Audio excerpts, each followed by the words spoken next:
Bold predictions. So bold, but yet not bold enough that you wouldn't bet your money on. You guys claim you've bet your own money on these. Scouts Honor. We work on the honor system around here. First up, this is from Omar in Billings, Montana. He says the Big Ten will get twice as many playoff bids as the ACC and the Big 12 combined. This is a 9.25 for me. So think about what he said. The Big Ten going to get twice as many playoff spots as the Big 12 and the ACC. Okay, so the Big Ten needs at least 4 just out of the gate because we know that the ACC and Big 12 are going to have 2 combined because one of them each has to get in. So if they get their minimum, you got to have at least 4. All right, that's already a tall order. If they get even 1 at-large team, like if the ACC or the Big 12 gets even 1 more team in there, it's over. Because at that point, you would need 6 teams in the college football playoff. And if you just do the math there, if they had 3 in and you had 6 in, and we know the G5 gets 1 in, that's 10. The SEC gets 1 in, that's 11. The Big Ten gets 1 in, that's 12. In that world, the Big Ten and the SEC got 1 team in. So obviously that's not happening. So the only path here, as I see it, is the ACC and the Big 12 just get their conference champ in, and that's it. And then you've got to get 4 in. I don't think that's going to happen. I think these conferences will get more than 2 combined teams in.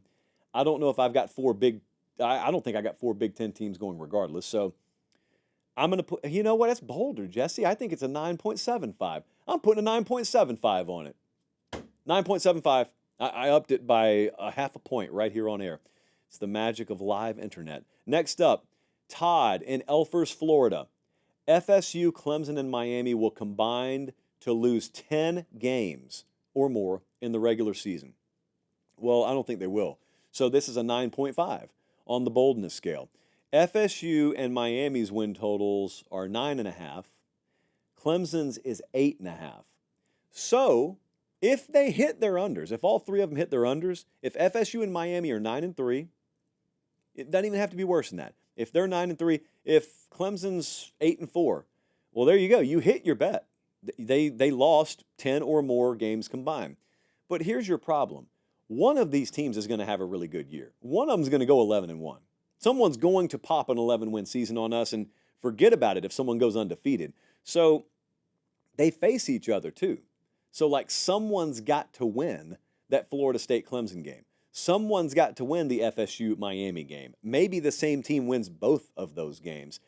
And at that point, you know, like if Florida State beats Clemson and Miami, who beats Florida State? Notre Dame? Like who's going to beat them? So at that point, I think you see that this is tough to see through. 9.5 on the boldness scale for me. Third, this is getting up there. Carolina man from Newberry, South Carolina. Lenor Sellers will be a Heisman contender in 2024. Now look, here's the thing.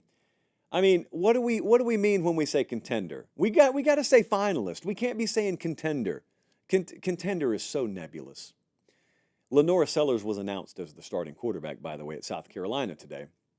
And so we were up there in spring, and we toured the facility with Shane Beamer, and we were in the weight room and they're working out and they're out there practicing in spring ball. We knew, look, there's evidence. There's me walking with Shane Beamer, and you're just going to have to take our word for it. But we have the quote bubble, and I'm telling him now it's going to be Lenor Sellers. And sure enough, he announces Lenor Sellers as his quarterback today. That wasn't much of a mystery. But this dude being a Heisman contender this year, he's a talented player. But man, is their offensive line going to be any better? Is their ground game going to be there? Is the wide receiver room enough? Their over-under win total's 5.5, by the way. They got to go over by like 3 games minimum, and everything's got to stand out. And he's a first-year starter. So as much as I believe in him, he's plus 20,000 odds to win the Heisman for a reason.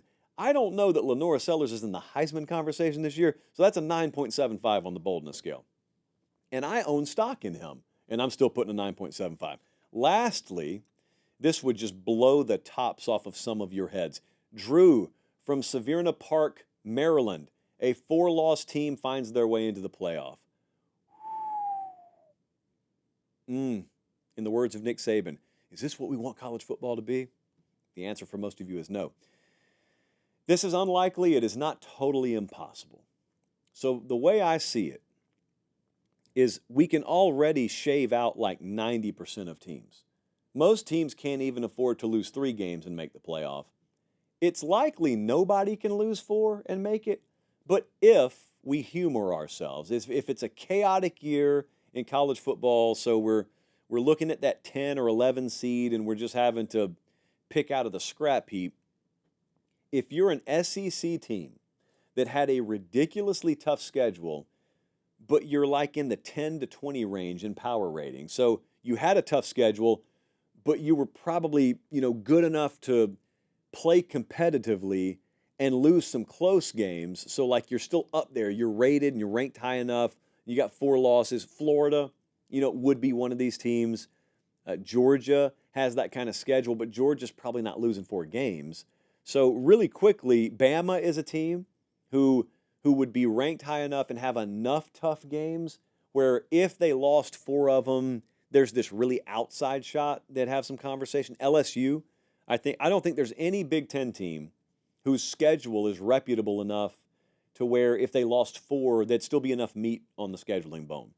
Now, Florida's probably not going to get to 8 wins, but Florida's probably that team where if they got to 8 wins and they had 4 losses by a combined 14 points and it's to a bunch of top 5 or 10 teams, I could see the argument. I don't think this is going to happen, though, so it's probably a moot point. So I'm going to make it a 9.75 on the boldness scale.